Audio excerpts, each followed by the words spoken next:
Channel کو جو چلانے والے ہیں، میں وزیر صاحب کی بات نہیں کر رہا، وہ یہ کہتے ہیں کہ بعد میں اندازہ ہوا کہ جو لوگ آئے تھے وہ کسی غلط فہمی کی بنیاد پہ آئے تھے،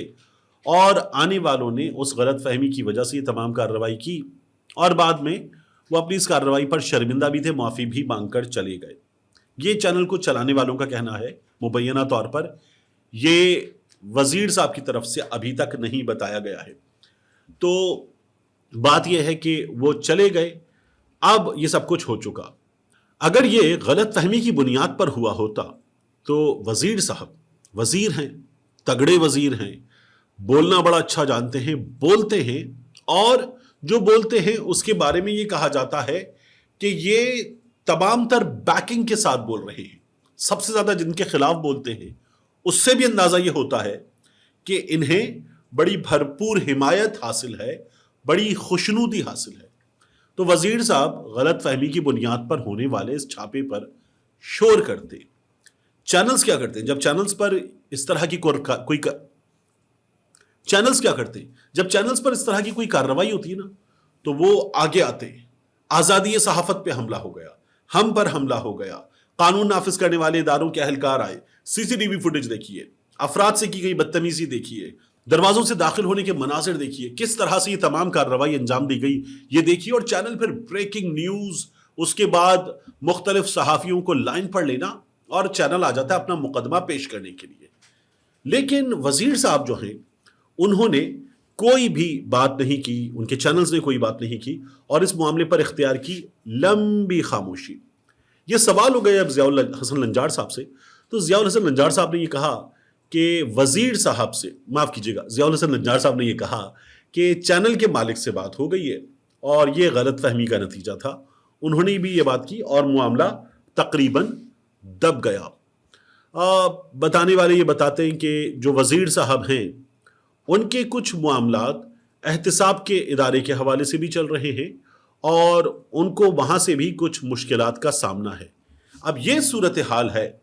اور اس صورتحال میں وہ وزیر صاحب جو بڑا دھڑلے سے بولنا جانتے ہیں، وہ وزیر صاحب اگر اس صورتحال کا سامنا کر رہے ہیں تو یہ ایک ایسی سچویشن ہے کہ جس پر ان کی خاموشی بڑی حیران کن ہے، اور اس کے پیچھے کیا ہے یہ بھی شاید سامنے آئے گا۔ لیکن ان وزیر صاحب کا کنٹرول ایسا ہے کہ کراچی پریس کلب اچھی گرفت ہے، ان کے ہاتھ میں ہے۔ کراچی میں جو صحافیوں کی مختلف تنظیمیں ہیں وہ ان کے ہاتھ میں ہیں، اور یہ میں ان کے ہاتھ میں اس لیے نہیں کہہ رہا کہ وزیر صاحب جو کہیں گے وہ ہوگا، لیکن وزیر صاحب جو ہیں وہ حکومت کی طرف سے گرانٹس ہے، تعاون ہے، دیگر معاملات ہیں، ان میں جس طرح سے آگے بڑھتے ہیں تو صحافیوں سے ان کی بڑی اچھی دوستیاں ہیں، بڑے اچھے تعلقات ہیں۔ تو وزیر صاحب جو ہیں وہ بڑے اسٹرانگ آدمی ہیں، لیکن اس معاملے پر خاموش ہیں۔ اب کیا آواز جو چینل ہے، سندھی نیوز چینل، کیا اس کے گزشتہ مالکان یا اس کے شاید اب بھی مشترکہ مالکان، ان کا کوئی معاملہ تھا، شاہ رخ جتوئی کا کوئی معاملہ تھا، ان کے کچھ کاروباری معاملات تھے، کیا اس حوالے سے کوئی چیز تھی جس کی تلاش میں قانون نافذ کرنے والے ادارے آئے تھے، یا کچھ اور تھا؟ ابھی ہمارے سامنے معاملہ نہیں آیا ہے، نہ ہی وزیر صاحب یعنی کہ شرجیل انعام میمن صاحب نے، جن سے میرا اپنا بھی ایک بڑا مناسب سا تعلق ہے، اس بارے میں اب تک کوئی بات کی ہے۔ شرجیل انعام میمن صاحب جو ہیں وہ بتائیں، اس سے پہلے ان پر کرپشن کے عجیب و غریب الزامات رہے ہیں، یعنی ان پر کرپشن کے ایسے الزامات رہے کہ ان کے گھر کی دیواریں توڑ کر اربوں روپے نکالے گئے ہیں۔ ان پر کرپشن کے ایسے الزامات رہے ہیں کہ انہوں نے ایسی کرپشن کی ہے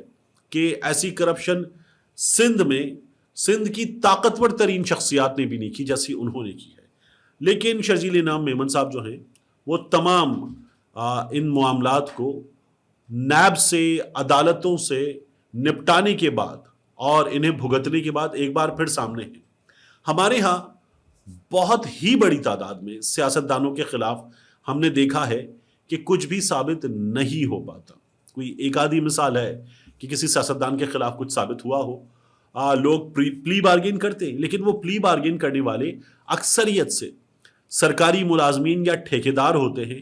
جو سیاستدان ہوتے ہیں ان کے معاملات میں کئی بار وہ زیر حراست رہیں، کچھ وقت گزاریں، کچھ مہینے گزاریں، اور اس کے بعد دے کم آؤٹ کلین، ان کے ساتھ وہ سب کچھ ہو جس کی بات کی جا رہی ہے بہت کم ہوتا ہے۔ انتظار کرنا چاہیے کہ شرجیل انعام میمن صاحب بتائیں کہ ان کے دفتر میں کس کی تلاش تھی، کس کے لیے آئے تھے، کس ایکٹیویٹی کے خلاف چھاپا مارنے آئے تھے، آنے والے کون تھے، کیا چاہتے تھے، اس سوال کا جواب دیں۔ وہ نہ ہو کہ شرجیل انعام میمن صاحب نے پہلے ہمیں یہ بتایا کہ پاکستان پیپلز پارٹی والے 8 فروری کے الیکشن کے بعد عمران خان کے ساتھ مل کر حکومت بنانے جا رہے تھے، اور پھر اس کے بعد انہوں نے اسی عمران خان کو امن کا، پاکستان کا، فوج کا سب سے بڑا دشمن بنا دیا تھا۔ تو جب وہ سب سے بڑا فوج کا دشمن الیکشن جیت گیا تھا تو آپ اس کے ساتھ حکومت بنانے جا رہے تھے۔ جب وہ حکومت بنانے پر آمادہ نہ ہوا تو پھر آپ نے اسے سب سے بڑا دشمن بتا دیا تھا۔ شرجیل انعام میمن صاحب کا جواب بھی ممکنہ طور پر جلد ہمارے سامنے آ جائے گا، اور خبر بھی مزید کھل کر سامنے آ جائے گی، زیادہ وقت نہیں لگے گا۔ ملتے ہیں انشاءاللہ آپ سے اگلی ویڈیو میں۔